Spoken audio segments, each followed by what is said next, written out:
Hello everyone, Treecks here. Welcome back to Metroid Prime, the remastered version on the Nintendo Switch.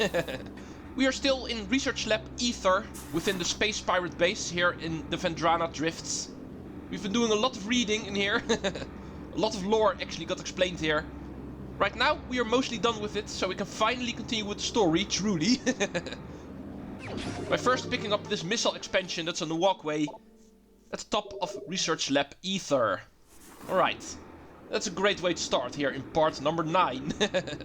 And we are immediately going to try to get another one, because if you take a close eye at the containers here, you will see they contain more than just Metroids. That the pirates were actually experimenting with. Oh. No, apparently this is not scannable. I thought the game actually mentioned this is actually cordite, and therefore something we can destroy with our super missile. Like this.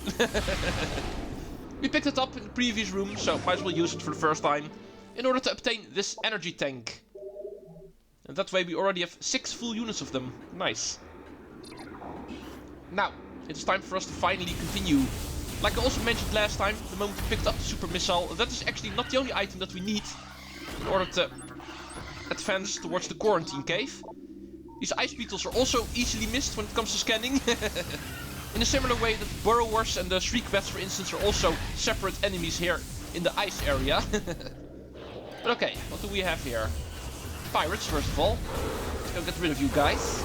I'd actually like to try to check out this room without being bothered, if you don't mind. Oh yeah, while going down, also make sure to scan the consoles that you actually meet. There's 3 of them that we need to scan while going down in order to release this force shield over here. Because as you can see, there is the item we're looking for. A couple of arrow troopers also start interfering with us. And yeah, my apologies that I call them arrow troopers. That's actually their name in the second game. I know they're officially called sky pirates in this game, but for some reason I like the term arrow trooper from Metroid Prime 2 a bit more. So that's usually what I call them. But by the sounds of it, this was the last of them. The music returns to normal, even though there is a couple of turrets hanging around here, as you can see. But those shouldn't be a problem. Can I hit you from here? No. In that case, I'll do it like this. Also works. Goodbye. Here's the second console. Only one more. And looking at this item, I think we can already recognize what kind of item it's going to be. First, let's make sure it's actually safe to go down. Because this guy already spotted me by the looks of it. There we go. Another dead machine. There's a door here. However, it looks like it's going to be blocked off. There's a new color on this door. Something we cannot work with yet. And this item is also not going to help us with it. So this is something we need to return to later. But we can pick up the new, very interesting item that will actually change our perspective on the world of Tallon IV. This, ladies and gentlemen, is the thermal visor. Use down on the D-pad to activate the visor. We can now actually view in thermal vision. And that is something we need to do from this point on. Because the power will actually go off in this area, making it completely dark, as you can see. And since we cannot see, it is actually time for us to switch to heat vision. Press down on the D-pad, and this is going to be our new view. And this way we can also check out the shadow pirates that actually appear in this room. And this way, actually take them out, and also know where we're going. Super awesome this actually exists. One of my favorite ways to play in this game. And don't worry, I won't actually be in thermal visor for the rest of the game. Oh! Hello? Thermal visor or not, you look like a Metroid. Yeah, with the power actually going off in this base, the shields that are supposed to keep these guys imprisoned also fail. So we also need to take into account that Metroids are going to be a thing in this area. But luckily, they actually give off heat, and therefore we're able to see them in our thermal visor. But while actually going upwards in this room, every single one of them is going to break from their containment and try to kill us.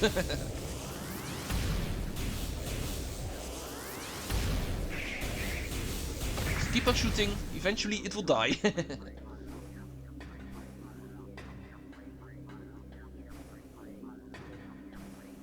Top floor. One more Metroid is going to break out by the looks of it. Yeah.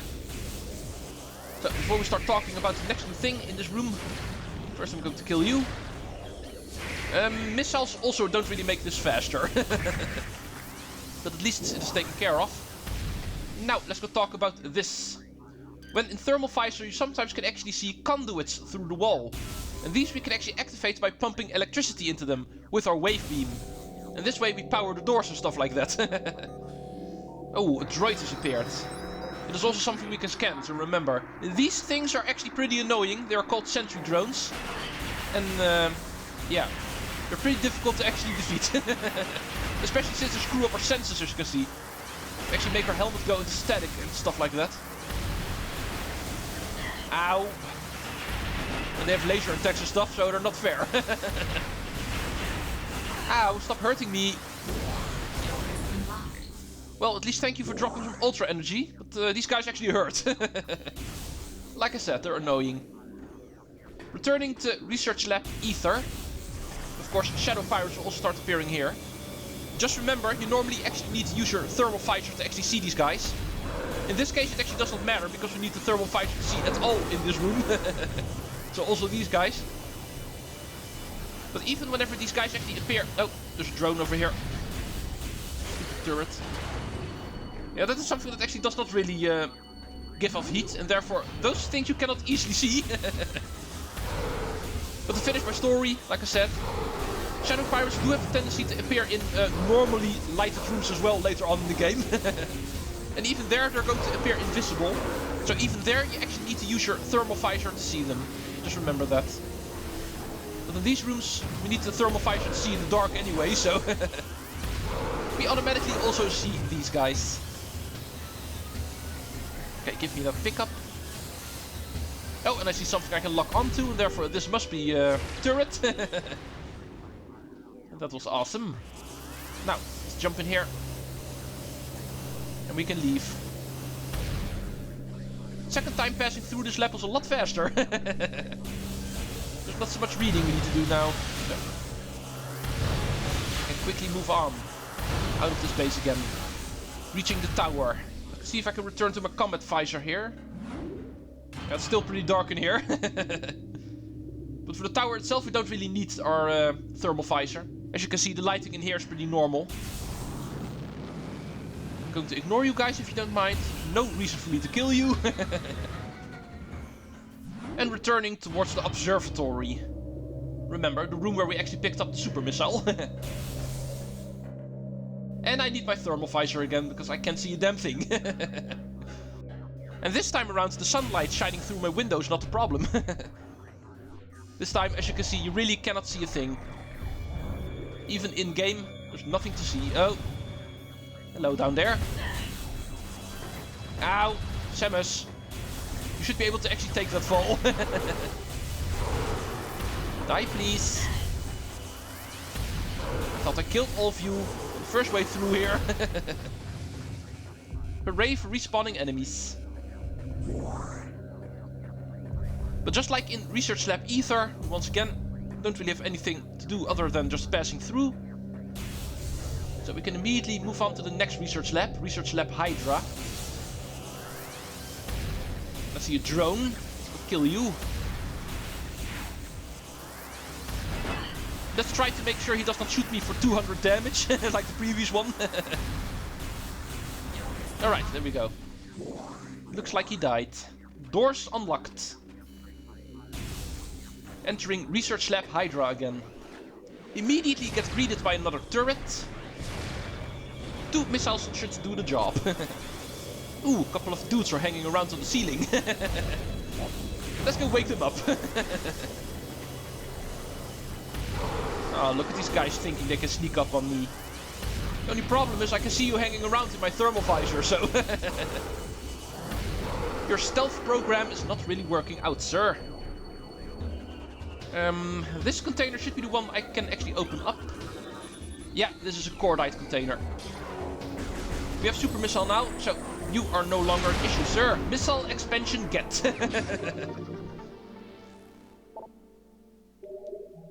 And let's return to thermal so we can see again. Alright. Sounds like there's more shadow troopers hanging around. And also walking around.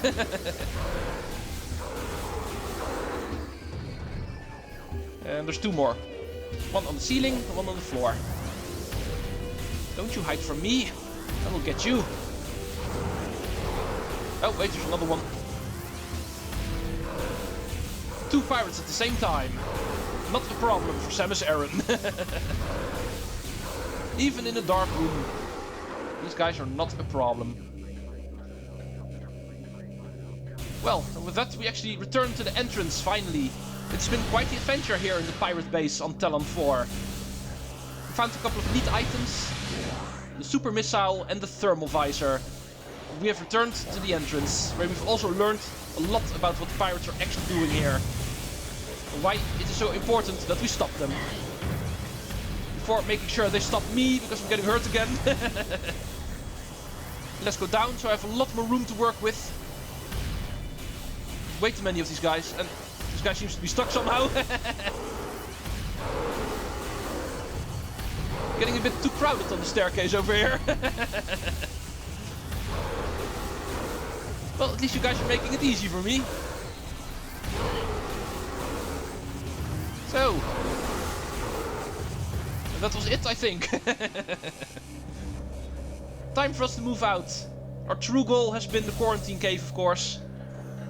In order to take on the big boss of this area. First, we needed a couple of items. They are now in our possession. Time to save, or I must say, time to heal up. I'm of course not going to save, but I do want my health back. Because it is not a secret, it is big boss time. Phendrana Drifts has reached its end. It is time for us to take on the big guy. This is how we get to him, like you can see on the map. However, the door is not powered. We know what we need to do, we've learned how conduits work. However, this conduit we actually cannot power up with our wave beam. For the simple reason that there's a cordite block in front of it. So we also need the super missile to blow up the cordite. And then we have access to the conduit. So we can finally power the door. Are we ready for the next big thing? First, a small little traversing corridor, of course. So we have some time to get prepared, mentally. Physically we don't, because we are full health, have full missiles, and full equipment. It's not going to be a surprise, we're going to need the thermal visor on this guy. The most recent item we got, and therefore it's the one we are going to need to use. Welcome to the quarantine cave. Where there is nothing but a big pile of rocks. But of course, there's more to it than that. Epic approach by Samus.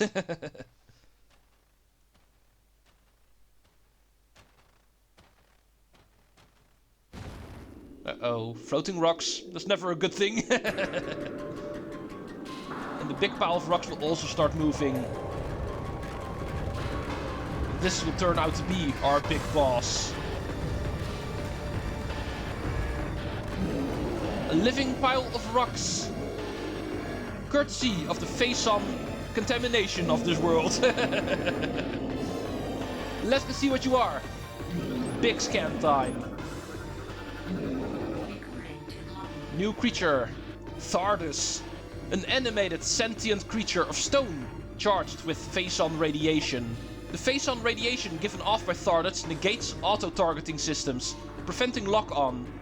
It may be possible to acquire alternate targets with a different visor. The chaotic nature of Phazon irradiation leads to instability in its structural integrity.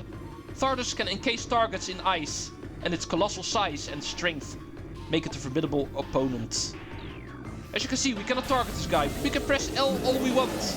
Like the scan already said, we cannot target this guy.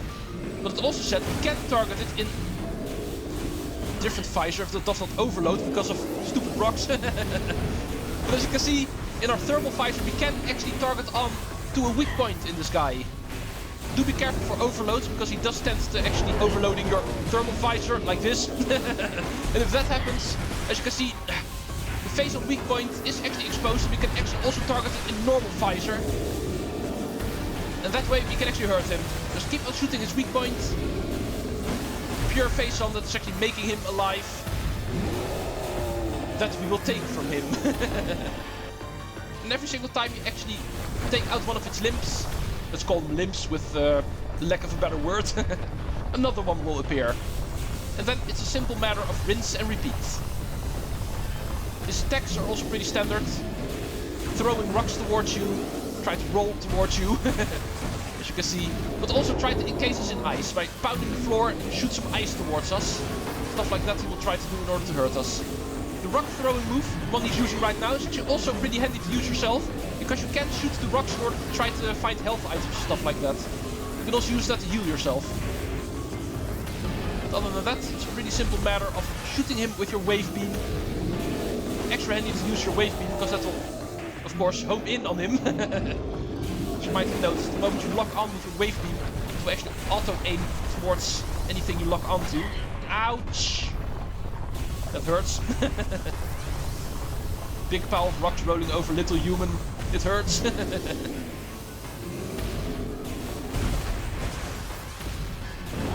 Thermal visor overloaded, turning to combat visor. Phazon must be pretty warm then. The exposure of pure Phazon is something our thermal visor is not able to actually comprehend. Our poor little thermal visor.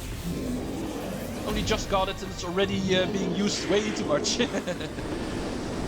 Oh, it looks like we are at the halfway point of this fight. He will create a storm. And what will the storm do? Well, nothing for right now, because our thermal visor is actually not bothered by it. Just wait and see until we return to normal visor again. Then you will be in for a surprise. Let's go shoot your hipster. Alright, there we go. Yeah, and as you can see, there's now a snowstorm going on in this room, making it more difficult to actually see. Luckily, our target system still works. No, come on. And therefore we are hopefully not bothered too much by the fact that we cannot really see anymore. We are able to see enough. And that is all that matters. Enough in order to lock on. Hurting him some more. Right, now the big one on his back will actually become active. Oh. Perhaps it's not a bad idea to start rolling yourself the moment he does. Because I think the morph ball combined with the boost ball might actually be the best way to try to dodge him. He starts rolling towards you. But usually I don't bother. I have more than enough health by this point in the game, so it shouldn't bother me too much if he sometimes hits me.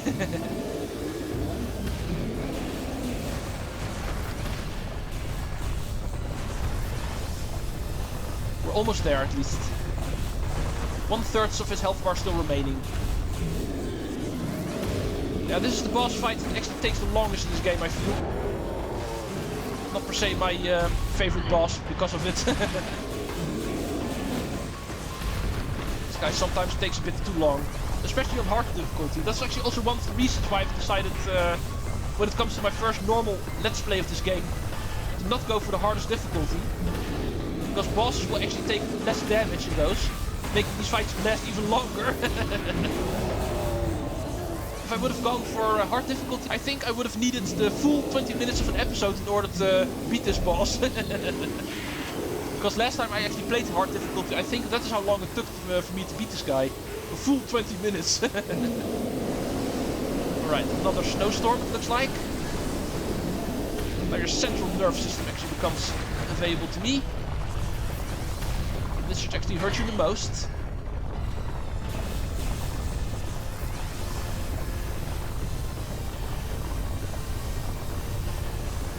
Shoot his Phazon within you.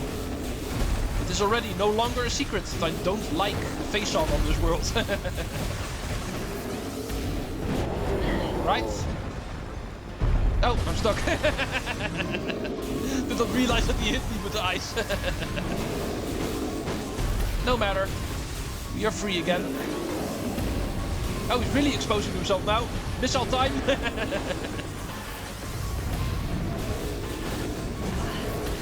Throwing your rocks at me. How dare you. Looking at your health bar. I think this is it, sir. The huge pile of rocks that actually became alive because of the Phazon radiation is no longer alive because the Phazon is actually gone from him. He returns to a normal pile of rocks. Still able to actually hinder Samus. Love that little detail that he actually shoots one tiny little rock still towards Samus. Before giving us the item that we were after. As you can see, another upgrade to our Morph Ball. Here is the long-awaited Spider Ball. Press and hold the R button while in Morph Ball mode to attach to Spider Ball Treecks. Well, we've been seeing a lot of them throughout the game already, so it was no surprise it wasn't going to take very long anymore for us to actually pick up this item. And now that we have, we should officially be able to actually scan the Spider Ball Treecks for our logbook. Remember, cannot do that before. If you don't have the Spider Ball Treek, you cannot scan these for your logbook. But now we can. And we can also use them. There's going to be one item we can pick up with the Spider Ball Treecks in this room, but for that we actually need another power-up. So for now, we're going to leave this room. After making sure these guys actually stay out of our way.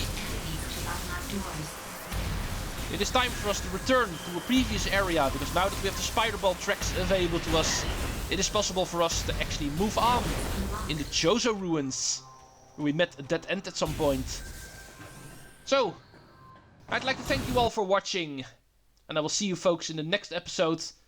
After I reach my save station, because of course I want to stop playing after this, so I'd like to save now. That's why I'm returning over here. But anyway, see you folks next time, and Treecks out.